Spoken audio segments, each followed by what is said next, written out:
Aquí estamos para toda la República Dominicana en nuestro especial acerca del libro La Nobleza de Dios.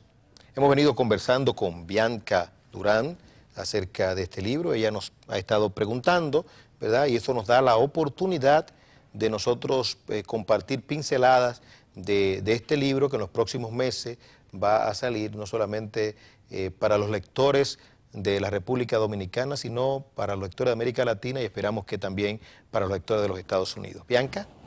Tengo muchas preguntas para hoy. Sí. Hemos venido hablando acerca de la nobleza de Dios relacionada con el tema del suicidio, del especial pasado. Entonces, me llamó la atención que en varias ocasiones hemos visto cómo se habla del suicidio como ese pecado, como un pecado como cualquier otro.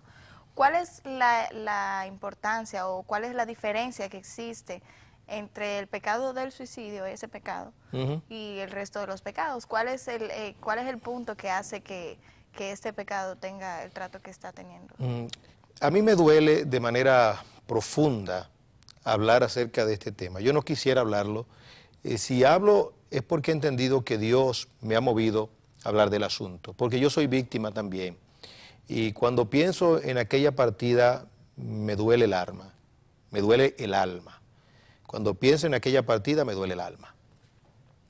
Y yo sé que así hay miles y miles de personas, porque se ha convertido esto en una epidemia. Entonces hay hijos que están llorando, hay madres que están llorando, hay esposos y esposas que están llorando, hay vecinos que están llorando también. Es decir, que cuando hablo, procuro hablar conforme a la palabra de Dios. Si hablara como hombre, no podría hablar como hablo. Hablo como siervo de Dios. Una cosa es el hombre, ¿verdad?, que está sujeto a muchísimas cosas, y otra cosa es el siervo de Dios, que tiene que presentar la verdad de Dios con fidelidad.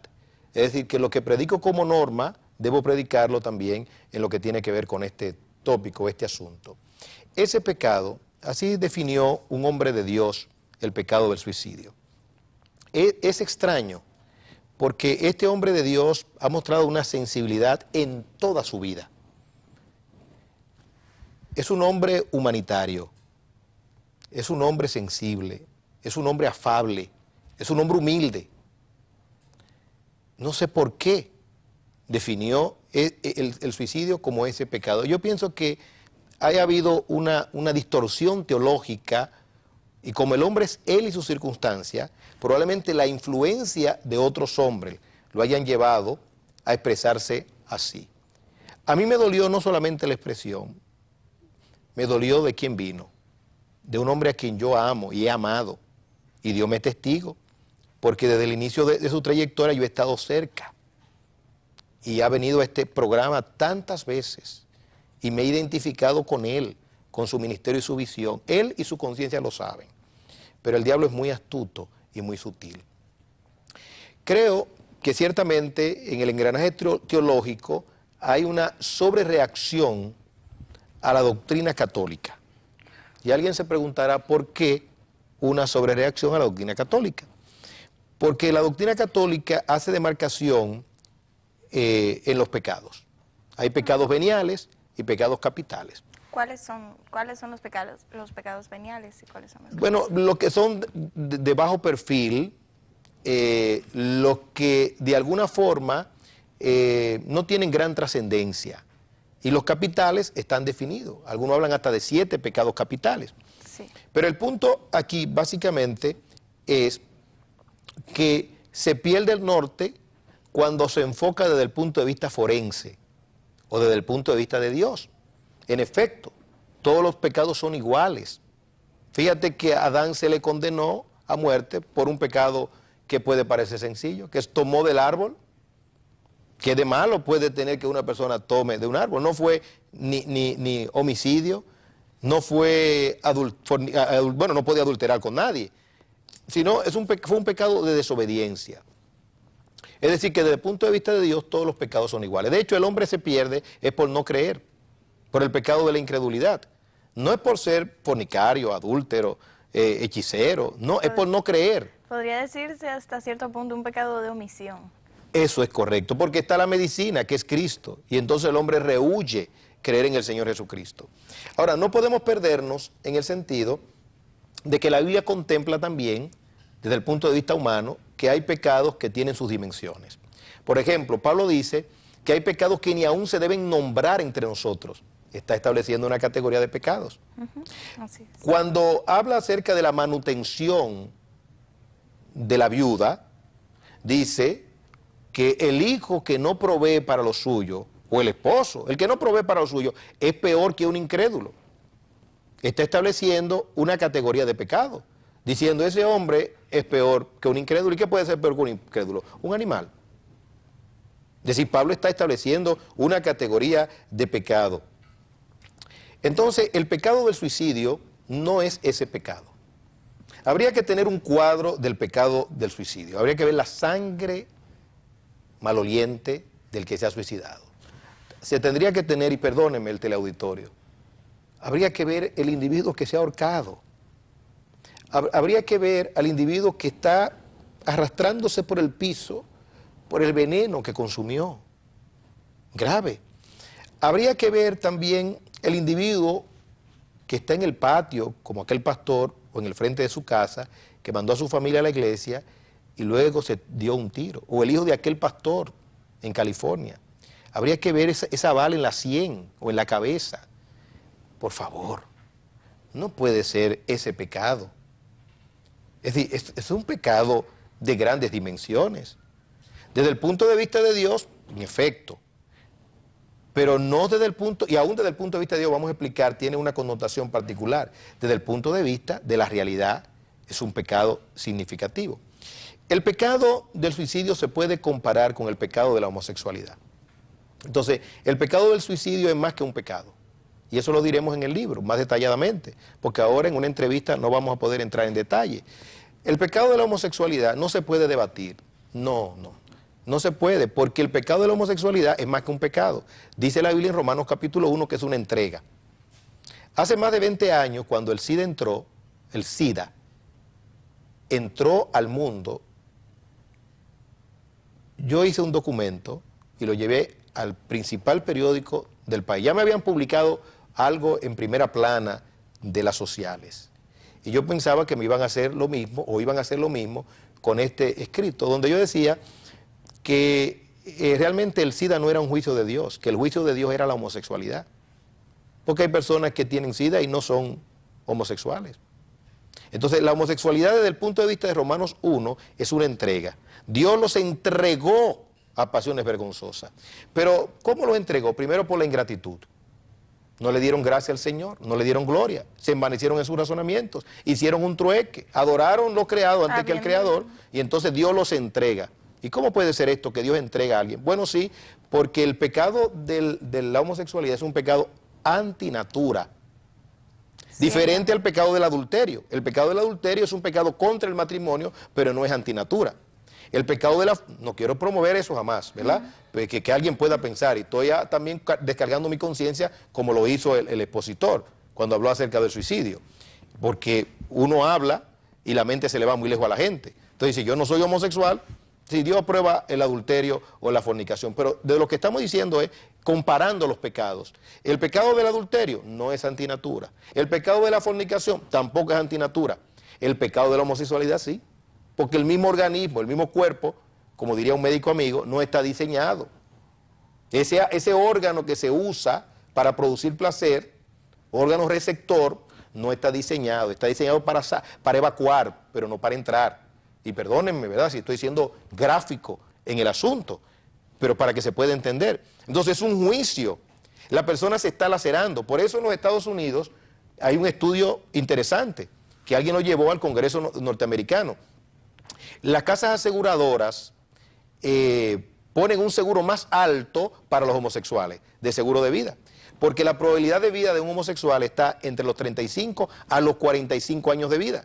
Wow. Por eso, entonces, la casa aseguradora dice, no, el seguro para los homosexuales de vida es más alto. Y Grady McMurtry, que nosotros trajimos aquí, trató de persuadir a los congresistas aquí de la República Dominicana. Fuimos al Congreso, hablamos con el presidente del Congreso, para explicarle que por un asunto de economía no era conveniente aprobar el matrimonio homosexual, porque no le conviene al fisco. De igual forma, entonces, el suicidio no es un pecado, es una entrega. Si tú te das cuenta, el que se suicida se enjuicia, es un autojuicio. Se supone que alguien te quita la vida, pero nunca tú. Los ejemplos que encontramos en las Escrituras, todos muestran que es una entrega. En el caso de Judas, Dios lo abandonó, entró Satanás en él. En el caso de Saúl, lo mismo. En el caso de Ahitofel, por igual. Es decir, que estamos hablando de más que un pecado, es una entrega. Ahora, ¿cómo tú puedes decir que alguien que Dios ha entregado a juicio, independientemente de quién sea, si es nuestro hijo, si es nuestro hermano, si es nuestro papá, si es nuestra madre, es del lado de Dios que hay que estar?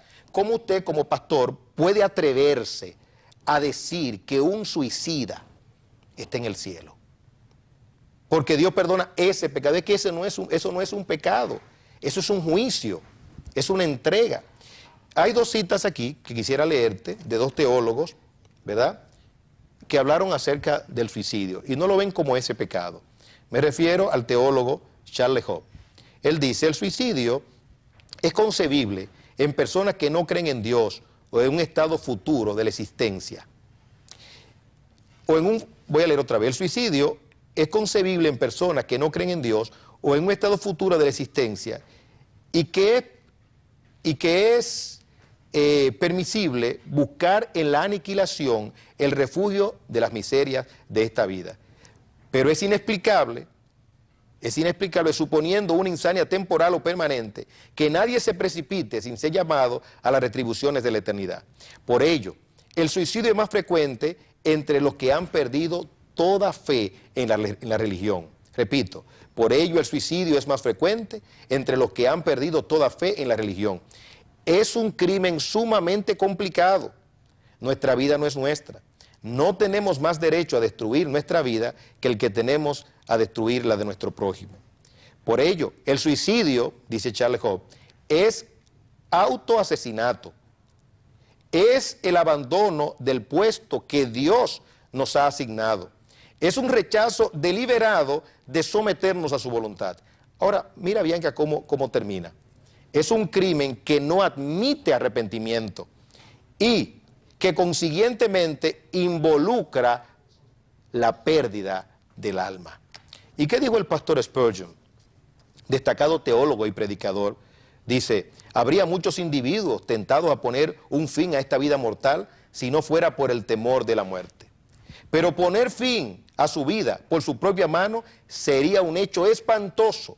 Probaría que no era un hijo de Dios, pues sabéis que ningún homicida tiene vida eterna permanente en él. Termina él. Si alguien en su sobrio sentido cometiere un suicidio, no podríamos tener ninguna esperanza de vida eterna para él. Entonces no es ese pecado.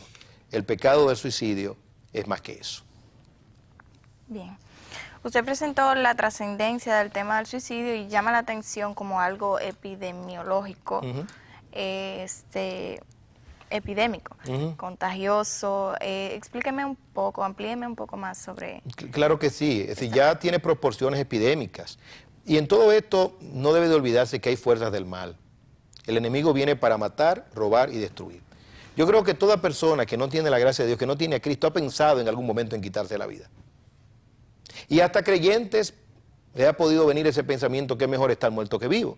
Y yo he tenido personas cercanas, hasta pastores, que me han llegado a decir: en algún momento he preferido estar fuera de este mundo, ya hastiado de esta vida, porque esta es una vida sin sabores, porque hay que prevenir la depresión.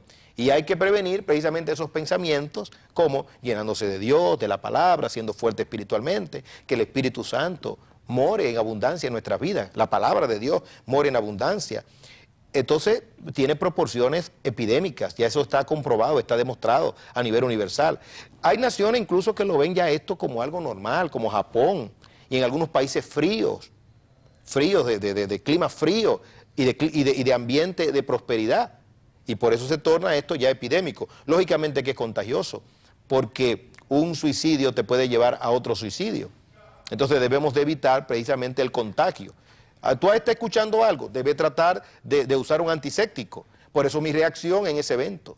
Yo me paré rápidamente, yo cuestioné a mis hijos, cuestioné a la iglesia. Alguien podría decir que yo estaba en un estado paranoico. No, estaba en un estado alarmante, porque yo sé que es contaminante.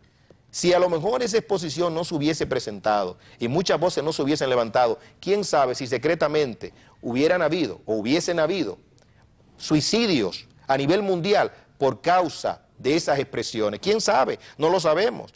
Es decir, que algunos me han dicho, usted ha sido benigno, y yo creo que sí, que no he hablado con toda la categoría y toda la fuerza, todo el impulso que me da la palabra de Dios y me da la autoridad. Lógicamente hay sentimientos envueltos, son mis amigos, pero por encima de la amistad está el ser fiel a la palabra de Dios, y es inducido. Los medios de comunicación inducen a eso, las drogas inducen a eso, y hasta púlpitos inducen a eso, porque pueden haber pastores deprimidos que proyecten su depresión de una manera sutil y nadie se dé cuenta. Entonces hay que tener mucho cuidado con eso, que produce traumas. Yo he hablado de un jovencito, ¿verdad?, que me contaron que había perdido a sus padres. Yo me senté seguido con ese jovencito y lo tengo en mi corazón, porque su padre mató a su madre y él luego se mató. Pero eso digamos que, eso es una práctica ya en la República Dominicana, de que gente se estén quitando la vida y le estén quitando la vida al cónyuge, e incluso hasta le quiten la vida a los familiares. Debe prevenirse, en otras palabras, debe de haber un mensaje positivo. Yo no creo en un mensaje donde se esté mencionando siempre el suicidio. Yo prefiero que sea un mensaje donde se esté mencionando la vida. Lo estamos haciendo nosotros ahora porque hay que crear un precedente y porque andamos buscando arrepentimiento de personas que están involucradas en creencias extraviadas. Eso es lo que estamos buscando y va a ocurrir. Yo estoy convencido de que va a ocurrir, de que esos hombres de Dios van a volver sobre sus pasos. Hay que combatirlo, eso sí. Hay que ser enérgico con eso. Alguien se suicidó, tengamos mucho cuidado cómo actuamos. Con empatía con los familiares, pero con firmeza con relación a ese delito que se ha cometido. Y no debe ser solamente un asunto eclesiástico. Debe de ser de interés gubernamental o estatal. Es decir, que el Estado debería tener una campaña positiva, y le he sugerido, y he hablado con personas de influencia en la República Dominicana para iniciar una campaña, y estoy esperando el tiempo de Dios para que esto pueda ocurrir en el tiempo del Señor.